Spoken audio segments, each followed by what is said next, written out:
Wouldn't that be crazy if this whole time it wasn't lizard people, but it was AI people?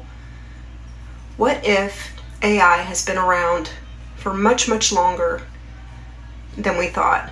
What if it's tied to some kind of old world tech that has just been laying dormant, waiting, incubating, and over time we've been slowly acclimated to it? Maybe I'm crazy, but The Matrix came out in 1999, right? So that could have been setting the stage that there's a potential for some kind of crazy, digital world. And everybody today thinks, oh, I'm leaving the Matrix because I'm woke or I'm aware, I'm red pilled or whatever. But perhaps the Matrix is the net that we have entered, the web that they casted. So Y2K happened, and that became kind of an anchor in our society, in our system, that this internet prevalence, this new tech, was really anchored in. Then we have 9/11. During 9/11, it allowed for a complete erasure of any semblance of privacy that we had prior to 9/11. Because then we had the Patriot Act. So now the apps and all this stuff, that's all open game. That's available for them to do whatever they want with it. And everyone knows this and agrees. And I mean, what can we do to stop it? And then after that, you had 2012, and it's like, oh, it's going to be the end of the world or whatever.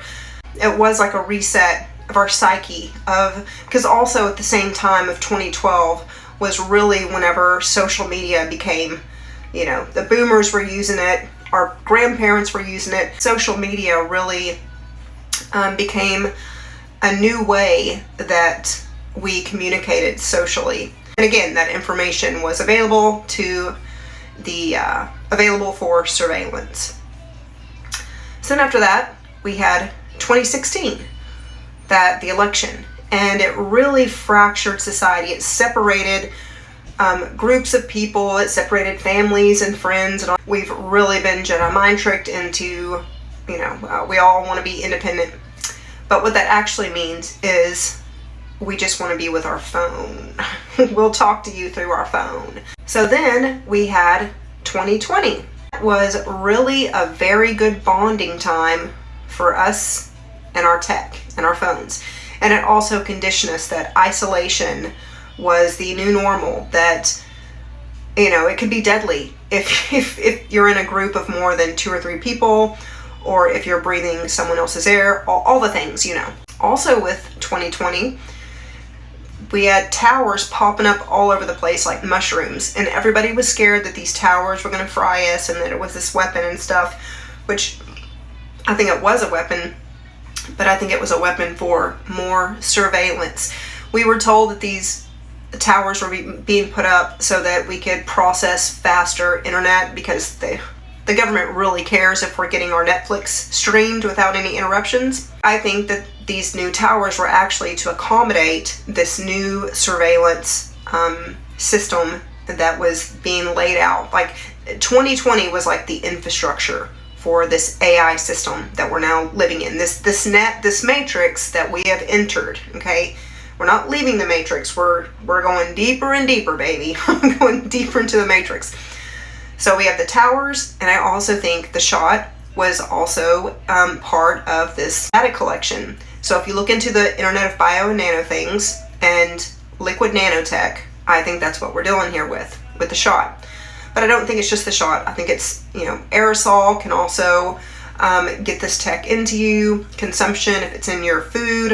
And there's a lot of ways that, because it's kind of an accumulative type of requirement to get it into your system. You can't do it all at once, or it could just kill you because it's toxic.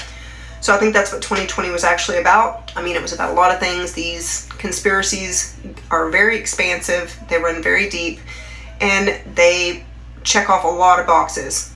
So then with this new election of Trump, they announced this Stargate AI, which is a data collection surveillance database. They're admitting that they're just going to store all of our information. With that, they can, use their algorithms, their pattern recognition, their predictive outcomes, all of that stuff, and they can basically study us collectively or on an individual level. With the Stargate AI, like they've agreed to spending like $500 billion on this, and they're putting a lot of money into this because this is a big, big deal. All these sequence of events, all the way back to the movie The Matrix and Y2K, all of these sequence of events, they have been boiling the frog.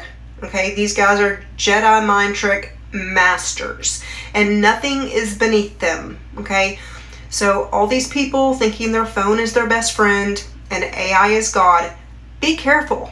Be careful what you're telling Siri and Alexa and AI, because a big surprise, she's not your best friend. Okay, she works for them. And I'm wondering if these are not lizard people, possibly these are AI people.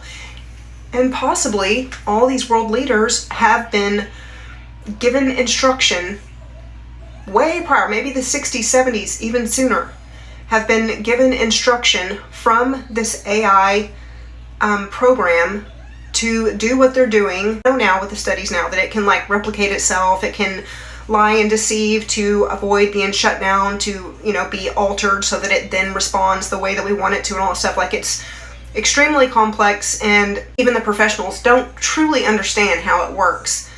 So perhaps this has been controlling the controllers, and that's why it seems like they're so inhuman. That's why people are like, oh, they have to be lizard people or demons.